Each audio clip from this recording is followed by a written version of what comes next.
As it's the lead up to Valentine's Day, I thought, why not do something that kind of matches the theme of Valentine's Day?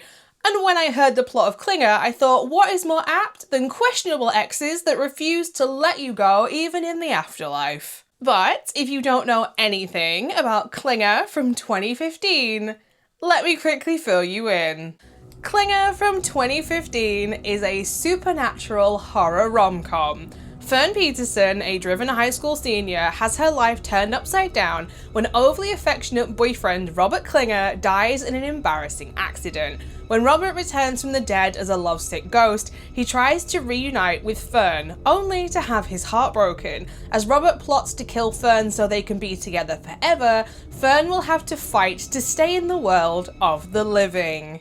If you're new here, I go by Hordes, and if you're not new, welcome back. I talk about horror movies here on my channel on Mondays and Fridays, but as always, when it comes to watching movies that I have never seen before, I am now going to go and watch Klinger off camera. So that way, if you too want to watch the movie about the supernatural relationship gone horribly wrong, nothing will be spoiled for you, because nobody wants to watch a movie that you've just watched somebody else watch from start to finish, and I keep it spoiler free here on my channel because nobody, and I mean nobody, likes spoilers.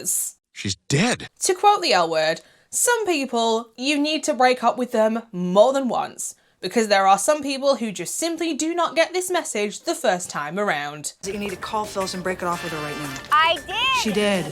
She did. Tell her to do it again. First love is complicated, to say the least. Some people meet their first love and never date anybody else and are still together years down the line and die together. Some people wish that they had never met their first love in the first place. And then there's the whole spectrum in the middle. And Klinger does a really good job of dealing with first love that starts out like really sweet, but then quickly turns sour when you realise that you might not necessarily be compatible where your lives are going, and one of you gets decapitated and refuses to stay dead. Robert is that teenager that, when they are older, has multiple restraining orders against them from multiple women and has no idea why they have multiple restraining orders against them because of their love bombing and lack of personal boundaries. Like, we all went to school with somebody that matches this description. Fern is an athlete, and when we first meet her, she's a track athlete. She is trying to get her personal best down so that she can possibly get a scholarship to go to one of the prestigious American colleges.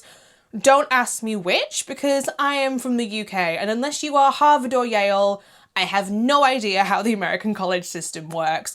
Fern has a sister who is destined to be an MLM hun. Like, the hustle that this girlie has, like, I have to respect it, but she's destined to be an MLM hun. She just is. Coach, though, is my favourite character in this entire movie. Coach is like if you took Brenda Meeks from Scary Movie and Patty from the 2016 version of Ghostbusters, played by Leslie Jones, and smashed them together. And I have got no issues with this character whatsoever. I will not have a bad word said about her, like, afro skunk faux hook that she's got going on. That hair is amazing and would only work on this character. And the other character that I love in this is Mo. Mo is Fern's best friend, who only speaks in innuendos but is so sweet and adorable that she has no idea that everything she says is an innuendo. Like, bless her heart. Like, she wants to be the supportive friend but just has no idea that everything she's saying has a sexual version to it. Gasp! Fern. I simultaneously found myself with Fern being like, I feel sorry for you because this guy is love bombing the crap out of you. And it's to the point where he is absolutely ruining your life, but simultaneously also being like, girly pop, what are you doing? You are only encouraging him to do all of these things. Like, until the halfway point in this movie, I was like, stop it, stop it, stop it. No. There is a spicy scene in this that is simultaneously cringy and hilarious and gory, and you need to see this to believe it, because trust when I say that nobody wants this as their first time experience.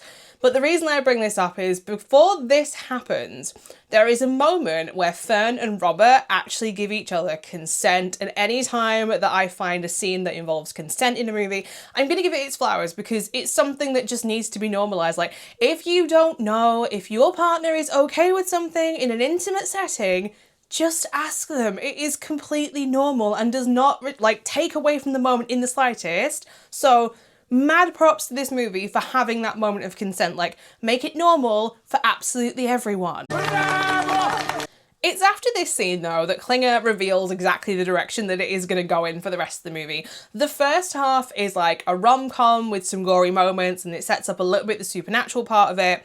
And then the second half is a lot more gory and supernatural heavy, and is what happens when your ex suddenly becomes jealous and possessive, we'll say. Like, you know that somebody is love bombing you to the extreme when you are locked inside a car that is slowly filling with hundreds of plush toys that each have a separate voice box that is going off at the same time. Like, that is not how I want to die. This movie, though, has the same issue that I had with the movie Grafted that I watched a few weeks ago.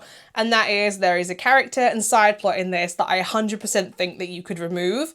And that is the character of Harlan. Harlan is a potential love interest for Fern after Robert dies. He's another athlete, but the relationship between Fern and Harlan is never fully established. He's just sort of there, and he's the sporty guy that's not very good at talking to girls. He does the derpy smile a lot. You know, he's that guy.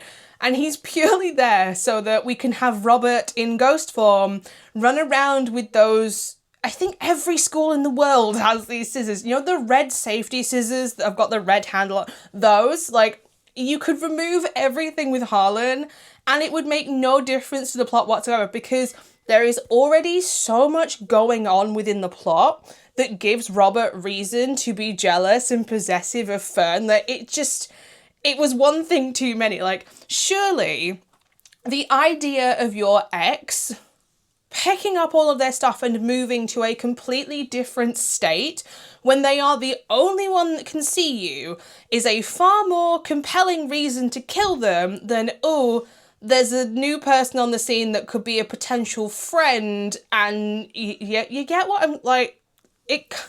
One definitely outweighs the other here. Bye, have a beautiful time. This is definitely a lower budget horror movie that is well aware that it is a lower budget horror movie, and it's very like wink wink nudge nudge with it. Like, that's how it comes across anyway.